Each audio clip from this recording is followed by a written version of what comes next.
Omaze n'otuuka? Mba nayingiddewo dda. Omanyi obudde kasita bugenda nga sekulaba mba mmanyi watidde. Mandi eyo nga tegeka. Mba mmanyi wakaza amawulire gakuguze. Gasobola. Kati kikyoleese olunaku. Nabadde ndi awo nga ndaba Honorable Lilian Abba. Nga postinga awo. Mbu ye ne Fiiki biki agenda mutwalako ku dina. Oba after dinner what? Naye kati nze kyendaba kati ba minister batandise kwetega bayimbi. Kyogamba ninnya mutolo yeetega. Olowooza ki ekiri awo? Olowooza ninnya mutolo yeetega. Tebali mu kutagetinga za concert. By the way Nyamutolo olaba eno yali festival ya Kenzo bagamba Nyamutolo yagiteeka mu ssente. Ngera ali mu nteekateeka za kwetega. Kwali kwetega kwennyini okwo. Bwe bagezaako kukola obugondi bwe vidiyo nga alabirira omwami amuleetera kajuyisi n'ebirala mbu. Kakati minisita yamaze n'agamba asaaga. Kati batuzannya biki? Njagala okubuulira tewali omu kati wabula muliro. Kubanga bw'otunira minisita Abba si ye mukulu ekiri awo. Kikyali kito. Kikyali kito. Newankubadde yamaze n'agamba nti ono yamulaba nga yanga brother. Yebale. Abaganda mama ya muzalo bashitali. Kuze simanye enkulu teria abaki. Nze ndaba kyali kito. Lwaki kale oba kale lwaki agamba Fiiki Fameka lwaki tagambye ko bakabuye sembo. Fiiki Fameka yali amwegomba munange. Fiiki Fameka yegomba minister. Oba minister naye kenyini alaba. Kwa yeke nti agalamu wayo ku chance. Kiza Fiiki Fameka yali yakubadde amanda. Kati nalinda reply y'omukyala kati ate omukyala agireeta bwe yekuzuba swala busu. Naye kati nze kyendowooza kuba kati bino omusajja omukazi bw'aba tali serious. Ngo omusajja ddala abadde serious nga yatadde application. Kitegeeza nti aba agiddiramu eri nti nedda tekijja kusoboka. Naye kati wana agenda ku mukutu. Ayagala tubimanye tetayagala. Mbu abuuza abawagizi. Minister alina abawagizi mbu abuuza abantu b'oba nti amuweeyo chance. Yebale. Amuweeyo chance kugamba omanyi kibaita okukasuka ejjinja mu kisaka. Akasukayo.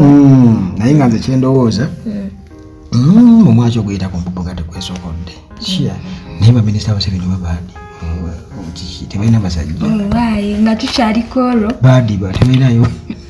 Ndeka. Kubanga bagamba ano abadongo babalaba nga badongo. Bobo ne bamita mudongo. Bagamba ati omudongo naye ate kati ndaba ate beesala badongo. Nyamutolo yabagulira ekkubo ffe tetubalinaako buzibu. Kakati ex-wife wa Mick Wine twamulabyeko awo mu vidiyo ezimu ng'akola ki? Ali mu muzikiti. Muzikiti babeera bakola batekinga ki? Bagenda kukola nika. Yafunye omwagalo omulala oluvannyuma lw'okwawukana ne Mick Wine. Shazini Khan. Shazini Khan gyemmanyi. Shazini Khan. Bamuwasiza naye ng'alina obwangu. Mwaka guwedde. Oba kikyamunobya. Teboogera nsonga bambi ekintu kyabwe bakikipinga private which is very good. Teri kweyisamu nga bana bannaffe betulaba ennaku zino oli omukyawe naweyisamu eggaali omukazi okugamba ekigambo ggwe tomanaako Wine bwamwokya mwamwokyaki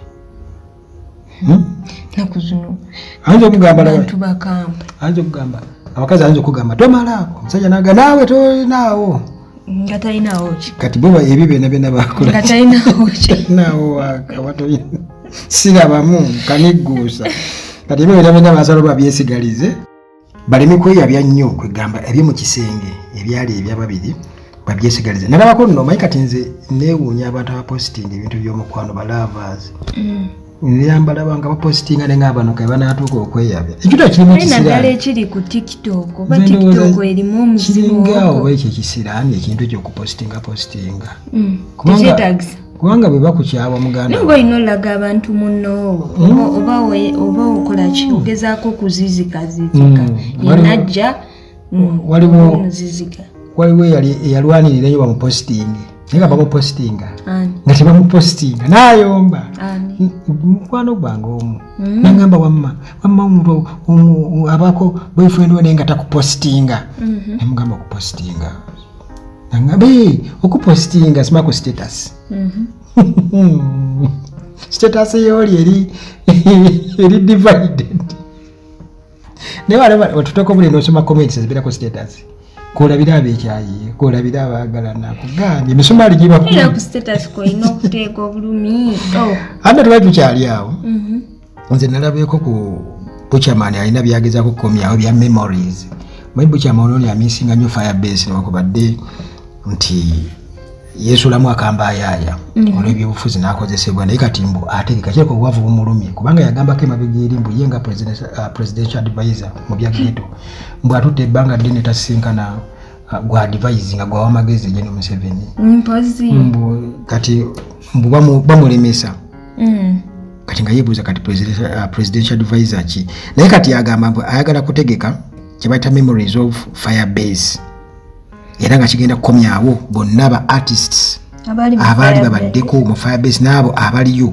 era nga ye kyayagala nti nga tandaba kutegeka kino nga ndowooza alina support y'abamu ku abo abaavaamu edda kubanga kireka kirimu akasente banoonyege gye bakunganyamu kasente naye ate balina okufuna consent yaani ya Bobi Wine balina okufuna consent ya Bobi Wine bazi naye yali mu Firebase yenanyini Firebase manya tukesera Bobi Wine bano babucha maninga bamwekwasa abagamba mbu tabawa sente takola ki mwe yabagamba yabagamba nti kati mba mukola mukimanyi buli mwabere ku lulwe yimbe nyimba zo kakasa abantu temuda mukwekwasa Firebase nga nange wenyimbe zange nemba kakasa kati buli omukale Firebase esatu yalwanirire kati ate bano bagajuga ne batandika okubeera nga ate kyabakola bubi nnyo era bujja banaabuzanga bwabanja Bobi Wine sente empitirivu ennyo awo yava n'agendako ne mu revival band ya Pastor Ige ne bayimba akayimba ne Nabbi omukazi ne Nabbi omukazi yalagawa genda mu America I think alabako emabega kayo ekifaananyi kye ng'anyirira kale kati oba Bobi Wine n'abawa go ahead bategeke gye bayita memories of Firebase katugirinde kakati General Museveni alina birthday naku z'omwezi nga 15 tugenda agenda weza emyaka 8 tasija alina esala emyaka abo tegimufaanana alina 14 wakali wakinjirina mu 5 naku z'omwezi 15 General Museveni agenda kola birthday ye era nga minister wa state ye Luweero Honorable Alice Kaboyo minister of state ku nsonga ze Luweero manyi Luweero ina minister mulamba ati Luweero district Nakaseke district santi district ezuka Luweero bazirimeka kati anti buli kaseera babira basalamu empya birthday ena bera mu Kijaguzo village yawo mu trading center esemuto by the way togera ku bintu bya NRM ne Luweero mayingi wali olutalo abantu bafa abasukira ddala mu kakadde ne bogera nti abakonokkiriza naye abantu baafira ddala bali mu bukadde obuwerera ddala Luweero eyo era abantu bagamba ne bwoba olima kati osobola osanga amagoma gabafu bwolima ne bantu musange notima kugumba ly'omufukopa mu nnimiro kale abantu baafa nnyo kati eyo abantu bayi bakweka nnyo Museveni bamufiirira nnyo bamuwendeeza ekyo bulaba jagira naye bakyabanja naye nga bayise buli omu okubeerayo emmere ejja kubayo bannayuganda bajja kuba nga baagala emiceere bagenda bagabula bagenda kubagabula kakati ate waliwo no by the way Museveni muwala we yagambye waliwo nalabyeko babadde balituddawa muwala we Museveni ogati muwala we Pastor Patience Lwabwogo eryo erinnya linkaluubiriza Lwabwogo okwogera babadde balina conference awo mu Tororo era nga General Museveni we yasinzidde n'agamba musanyufu okubanga muwala we ali kumpi ne Katonda muwala we ali kumpi ne Katonda nti naye yamusembeza banga pastor era nga ye senior pastor wa Covenant Nations Church kwegamba akiwuliriramu ekitiibwa era nga musanyufu okubanga alina priest mu family ye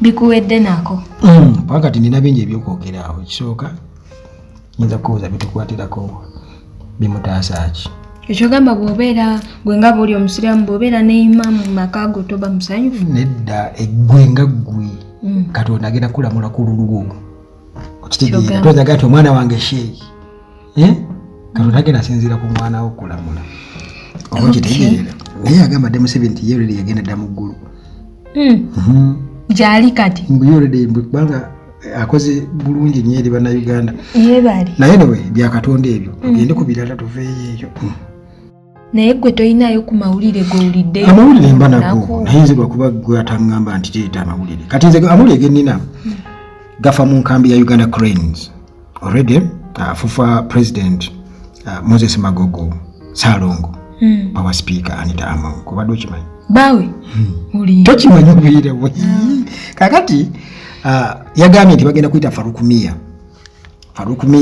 akomewo ku tiimu y'eggwanga kubanga nti beetaagamu omuntu alina experience bwe balina buto kwegamba ndowooza abaana bato Farouk Mia no si musajja mukulu Farouk Mia ndowooza ayinza okuba ali emyaka nga 26 just yali abiruddemu ebintu ebyo kwegamba balina experience kubanga yali yavaako yaliko mu Uganda Cranes n'awummula olw'ensonga zaabwe naye ndowooza okuva Uganda Cranes weri nti oba kati yakulembedde ekibiina jjukira nti 2-2 South Africa Congo Brazzaville zaali 2-0 kati nebeera ndowooza yeri waggulu ku toopu y'ekibiina kati mukulu Magogo ayagala Farouk Mia akomewo kwegamba ndowooza ekintu kyongera okubeera nga kigumira abo banakubanga 7-0 10-0 boogerezeganye bayogerezeganya naye babadde boogerezeganya era ng'amugamba yeetegeke gamba adde ku foomu basobola okubeera nga bakola ki bamweza ku ttiimu yamunoonyaako Farouk njagala nnyo abantu abalina experience Farouk Mia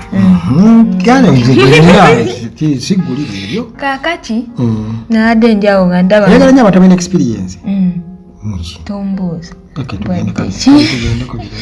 waliwo ofisa wa UPDF eyalwe eba defilement ku mwana omuto byonna defilement rape bayetaaga kutta na defiling omwana we emyaka 16 naye mwana we muwala we odoocha ku muwala wo wanga abasajja balina kye bayita amaddu oba bamuwaayiriza story egamba ki bukakafu kyobuliwo obukakafu obuliwo nti yamala okukola bye yali akoze kuba omwana nti yali ava ku ssomero ne muto we omulala w'emyaka 4 era nga babadde babeera ne kamukwata taata we ye kapiteni Osiiti ng'abeera ne anti we kati bali awo mu Ramo district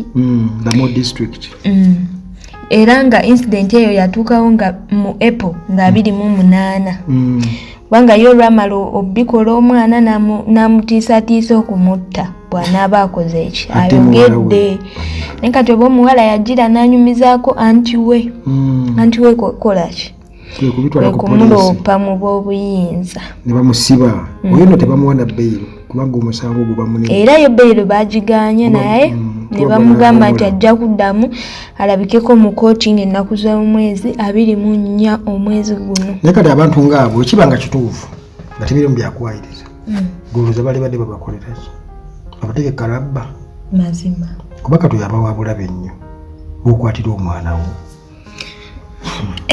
bannange swaza buswaza kiki kyolinawo ekirala oza kanve wano omanyi buli wempulira ebintu ebyo binyinyika omutima katusuubire nti tunadda enkya niko kugenda gikwata mumwe kikutegeeye yafukwesiba muziisi leero mbadde simufoloyinze sinafuna mawulire gamukwaku naye mawulire twakitegeddeko bamuziisi kale tusiibulire wano mweraba